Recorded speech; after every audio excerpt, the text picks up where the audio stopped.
Truth, lies, shenanigans. This is the way Hot Topics works. One of our hosts will start us out, and they'll let you know if their topic is a truth, a lie, or shenanigans. They'll tell us what's going on in the world, then we'll talk about it until we see our friend Gingy. Hey, Gingy, what's up? Gingy will let us know time is up, and then we'll bring in Gianni to share your questions and comments, and we'll talk about it a little bit more. So make sure you're talking to us online. Once we're done, we'll go on to the next host and their topic. All right? So, Gianni, you still there? All right, good. She's still there. All right. We'll see you in a bit, Gianni. All right, so I'm going to start things out today. And this is Truth, Lies, and Shenanigans. This is definitely all of them. This is Truth, Lies, and Shenanigans. I'm talking about the war between Trump and Fauci. I brought in a special guest. Like I said, the big guns to join in the discussion. Hi, guys. Dr. Maria Ocasio-Lopez. Welcome. Hola, welcome to the show again. Welcome back to the show. Now, Dr. Lopez is a research scientist and immunologist who has worked at NIH and at Dr. Fauci's National Institute of Allergy and Infectious Diseases. Some of you will remember she joined us early in the pandemic on episode 5, where she answered your questions on COVID-19 at a time when things were really, really crazy, really uncertain. So we do appreciate that, and a lot of people tuned in for that. So it was a great discussion. Welcome back. Welcome Thank back. you. Welcome back. All right, so she'll actually be a guest host today for this segment. So no interviews for you. All right. So a reminder to our audience, like with all of our hosts, the information and opinions she is sharing today are her own, and she is not representing any organization here today. All right? Yes, All right, that's so I'm just gonna. I have no hidden agenda whatsoever. This is what I think. And, we always have to listen to the science. So, That is what and that's what we think too. Yep, listen to the That's what we science. think too. All right, so let's get started. Dr. Fauci, the leading expert in infectious diseases, has become increasingly critical of Donald Trump over the last few weeks. It's been contentious for some time, mostly because of Trump's ego that Fauci is far more trusted and liked than he is. But this recent feud seems to have started when Trump openly criticized Fauci on the debate stage and was exacerbated by a 60 Minutes interview, causing a back and forth of words. Dr. Fauci said the He did not say the opposite. We got He said very more strongly. than a minute left in this Masks segment. are not good. Then he changed his mind. He said masks good. I'm wanna okay add- with masks. Contrary to what we thought, masks really do work in preventing infection. No doubt. So no doubt. So when you find out you were wrong, you don't double down. No, when you find out you're wrong, it's a manifestation of your honesty to say, hey, I was wrong. I did subsequent experiments, and now it's this way. Did he just call him dishonest? Okay. Then Trump's campaign campaign used Fauci in one of their campaign ads completely out of context, and still refused to actually stop airing it. This seemingly infuriated Fauci, who immediately corrected the use of the ad and seems to have led his candidness in the 60 Minutes interview. I can't imagine that anybody could be doing more. I do not, and nor will I ever publicly endorse any political candidate. And here I am, they sticking me right in the middle. And I was referring to the grueling work of the task force. Quite frankly, I got really ticked off. Notice all the edits. Notice all the edits there, the cuts. mm-hmm. Yeah. Yes, I think he should be pissed. But now the kicker was for Donald Trump when Fauci talked about him getting COVID. And I am saying Donald Trump, by the way. I just want to make sure this is not. Nah, you saying Trump. I'm saying Trump. I'm saying Trump. And Fauci talked about him getting COVID, which led to Trump retaliating. Were you surprised that President Trump got sick? Absolutely not. When I saw that on TV, I said, oh my goodness, nothing good can come out of that. That's got to be a problem. And then sure enough, it turned out to be a super spreader event. People are tired of hearing Fauci and all these idiots. Every time he goes on television, there's always a bomb, but there's a bigger bomb if you fire him. He also called him a disaster in that phone call. But when Donald Trump was asked why he's criticizing Fauci, here's what he had to say. And Fauci had a very good response on a local radio station. Dr. Fauci's a very nice man, and he loves being on television, and we let him do it. But he's called a lot of bad calls. He said, don't wear a mask, and he said, don't ban China. He's been there for about 350 years. I don't want to hurt him. Well, you know, it depends if you take it personally. I focus totally on the health and the welfare of the people of this country. That's what I've devoted 50 years of my career towards, 36 of which were as the director of this institute. That's the only thing I really care about. That other stuff, you know, it's like in The Godfather, nothing personal, strictly business. As far as I'm concerned, you know, I just want to do my job and take care of the people of this country. Yeah. That's right. So my question to you guys, who's winning this battle so far? Robbie? I'm going to send it to Dr. Lopez. Or send it to Maria first. Okay. Dr. Lopez. Dr. Lopez, who's winning this battle? So I have to say that I do admire Fauci because he have, you know, like really show publicly what a professional person looks like. Yeah. Like he hasn't taken it personally since day one, and it's not the first, you know, insult that he has said publicly to him. And the other thing that I want to say, and it's really important because, you know, people have these ideas in their heads of, you know, what science should look like and what scientists really are. We are human beings like anyone else, and we are not perfect. And we go with the science as evolved. And in the beginning, no one was actually, you know, spreading. Right. So that's because the mask that health workers use, the N95, were limited with like, you know, people should not wear masks because we have very little, you know, evidence. You know, this started in late December, you know, and it evolved here towards late February, early March into the US. So we have very little information. So what do you do with very little information? Who do you protect? The people that is supposed to protect us?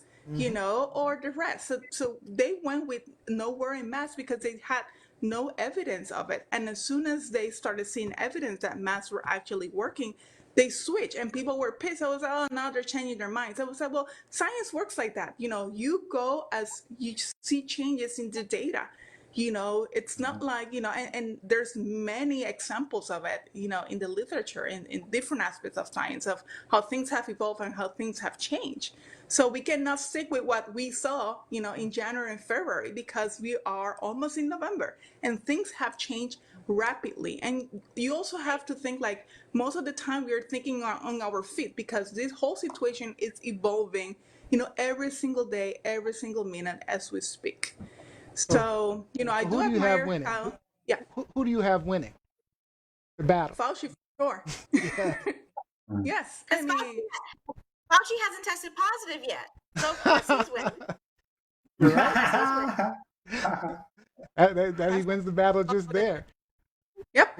Robbie, who do you have winning? Fact over fiction any given day. So Fauci's winning the fight there. If there's anyone that's actually losing the fight, it's the American people that are getting caught up in the constant misinformation that's being disseminated by the POTUS.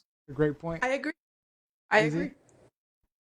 So remember our last show on Sunday, our quickfire question was, where is Melania Trump?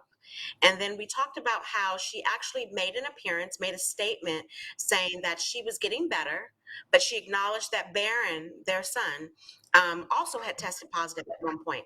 But a couple of days after that, she was supposed to appear with Trump last night at a rally. And then word came out that she wasn't going to appear because she was still suffering COVID symptoms. So that in itself suggests, one, that we ain't ever going to see Melania in the near future. But two, that this is not over. This is real. As a result of their carelessness and not listening to Dr. Fauci, not listening to the experts, and not listening to their prompts to wear masks, that she's suffering. And remember, Trump has yet to mention her. Trump has yet to give an update on how she's doing or how Barron is doing. Yeah. So Dr. Fauci, you know, say what you want, but all of the experts, they're being proven right. And I agree with Dr. Lopez. You have to think of it like a weatherman.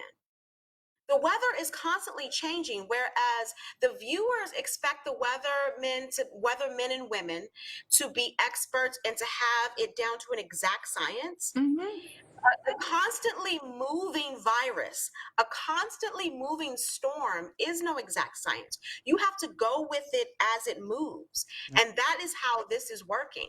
Dr. Lopez, do you know Fauci personally? I actually know him. Yeah, I met him when I came to interview in 2013. I actually took a picture with him. He's a nice guy. Yeah. And he goes with with the science and with the data, Yeah. that he's not gonna make things up. So as a scientist, when I in my early stage, as a scientist, I remember my mentors always telling me, like, you have to be very literal. You cannot leave any room for speculation or anything. And I think people have kind of like a trouble with that. No, we have to tell you what we are seeing. And the data, it's very clear. Mask actually works. And I sent Neo an article that actually summed up all the observations and different publications that happened things spring all the way to August, on how masks actually were effectively.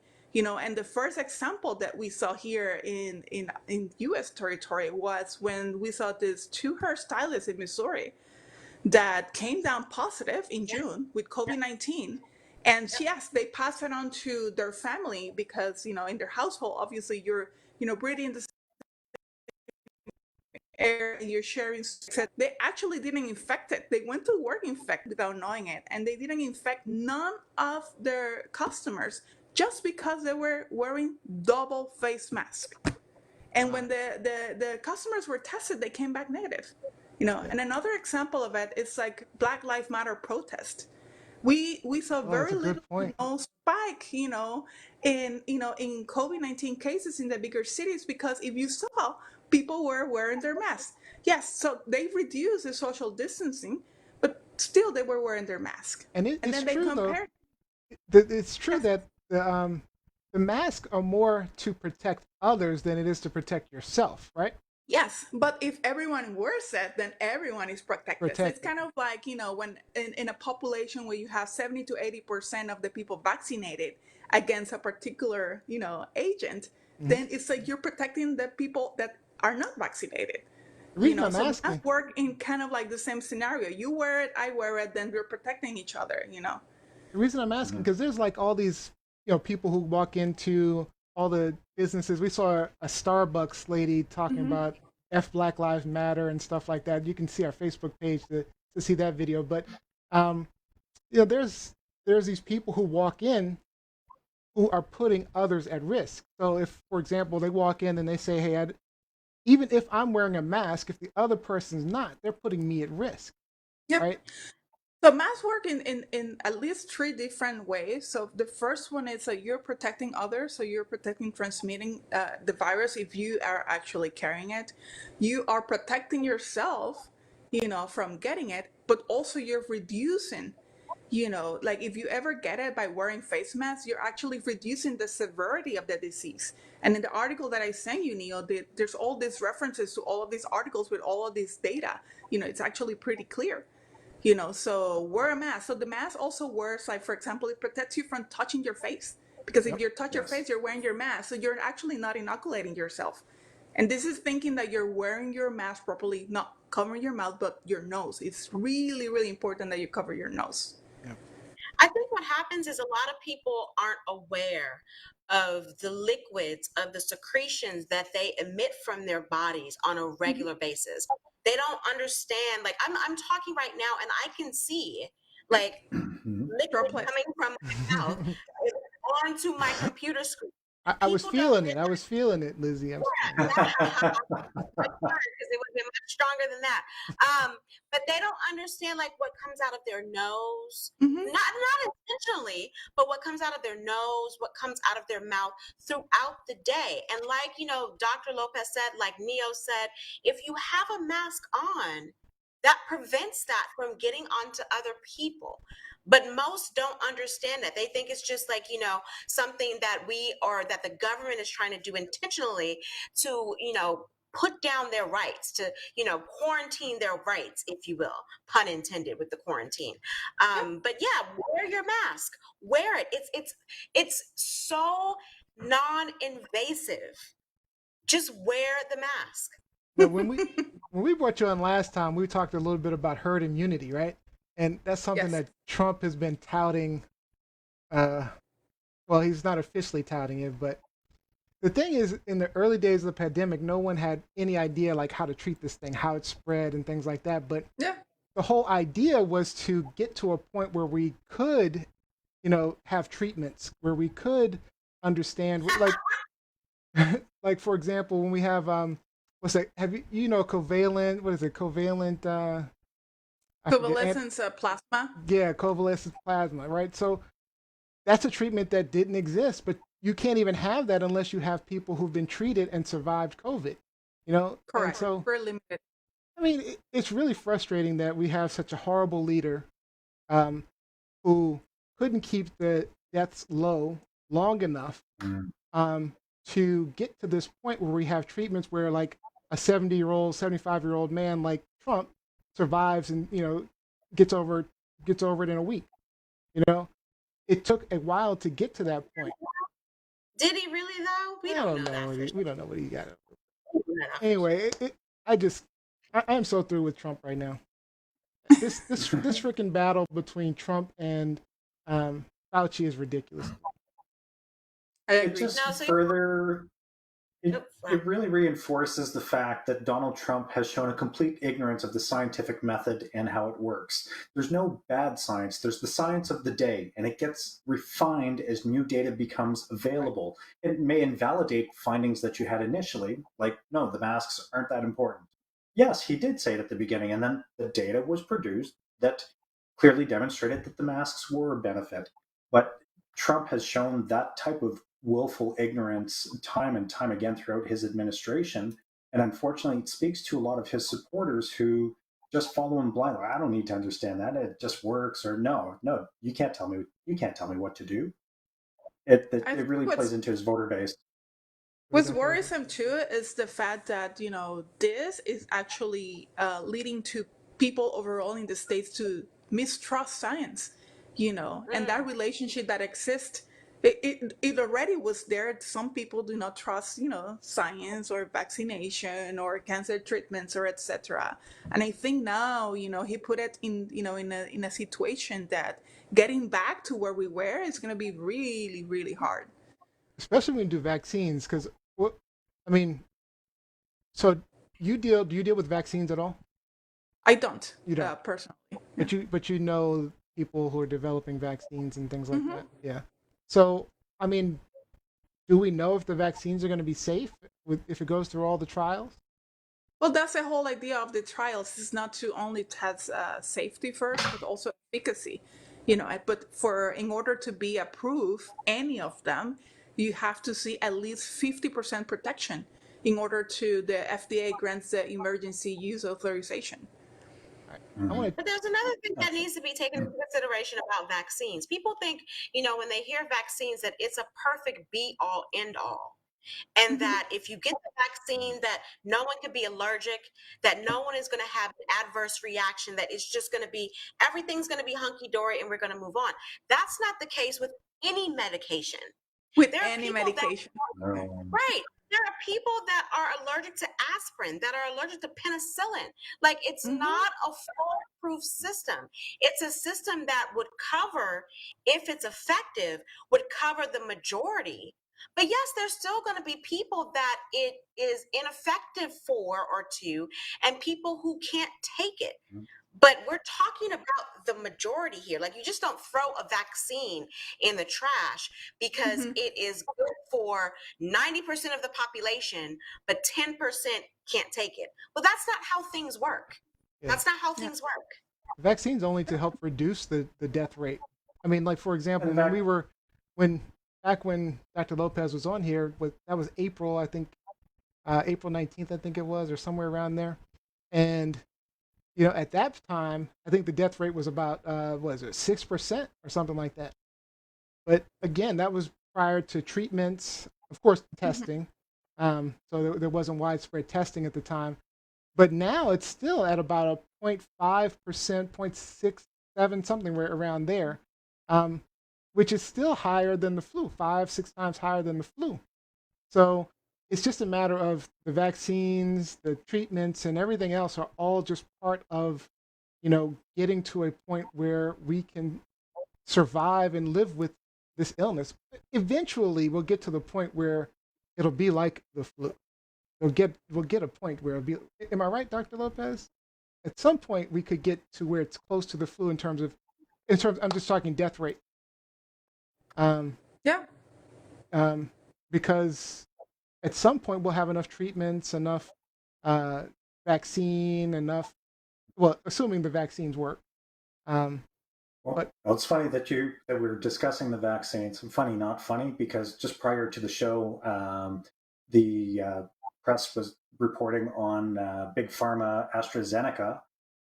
One of their trial subjects for the vaccine in Brazil actually died from trying the vaccine. So it still has to go through all of its trial stages. We have to really work out the kinks. And like you said, it may harm a small segment of the population, but benefit the greater good of the species. So, and that's usually the unfortunate reality of it. And we're just going to have to get behind the science and respect that treating the greater good is beneficial to the species. And it's unfortunate there are some that will suffer adverse effects, and we'll do what we can to help them. But for the benefit of the species, we need to get these vaccines.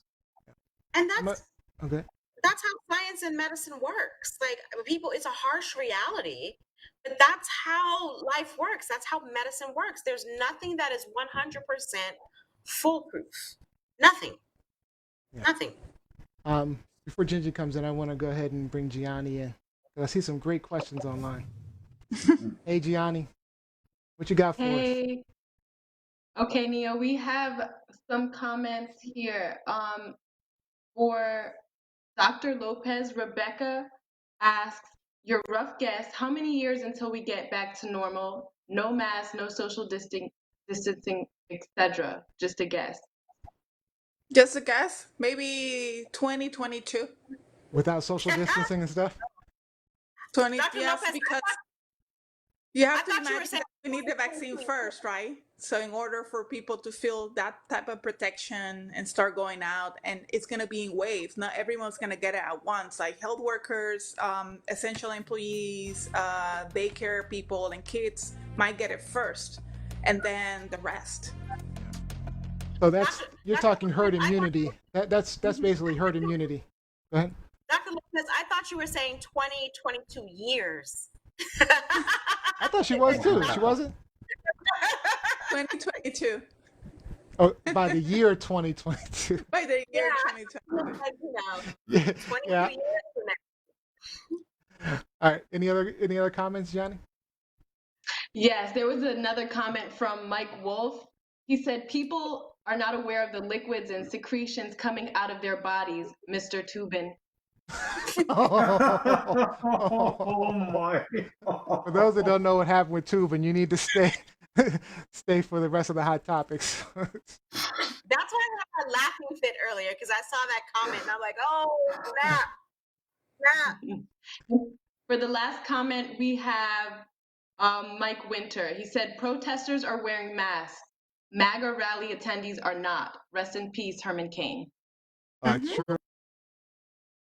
And again, Donald Trump has yet to acknowledge that after he died initially, Donald Trump has not talked about him, has not talked about the fact that he was at his rally without a mask. Even at the first debate was like, oh, it's no big deal. I haven't had any casualties at my rallies because of no mask. And everyone on Twitter was like, hello, Herman Cain. Hello, the black man died. Hello. All right, Dr. Lopez, I'm going to give you the last word. Anything you want to say? Just, trust the science, wear a mask, keep your distance, wash your hands, until the whole things change and start getting normalized. So normal, I'm not sure what's gonna look the new normal, but here's to hoping. All right. Well, So, we and thank you for. remember that this happened 100 years ago when we had no technology, no nothing, and it was also, Spanish flu. a long one. So it didn't took a whole 1 year; it took over a year for Yeah. things to normalize. So Yeah. All right. Well, we do thank you for joining us. We'll have you back. thank you guys for having me. Have a good night. Thanks All for right. Have joining a us, great night. Maria. All right. Yes. Bye, Dr. Lopez. All Let me right. just say, I wear my mask for a very long time. A very long time. And if, Howard University has not, made it clear whether or not we're going back to in-class, in-person instruction in the spring, come January. But if we are, I am going to be fully masked, ninja up. Like, they're not even going to recognize me, those students. Like, I'm going to be wrapped up. I don't try. It's too soon. It It's is. too soon. It's dangerous. I mean, my wife has the fitness studio, Posh Cycling and Fitness. Don't forget, College Park, Posh Cycling and Fitness. You guys should check it out, posh.fit. Okay. But with the studio, people are scared to come inside. I mean, we do the social distancing. We have all the protocols, and we actually have use UV lights in between classes to make sure that we're killing the right. Hmm. And That's smart. people are still scared to come. People are just scared. So it's going to be a little while, I think. All right. Let's get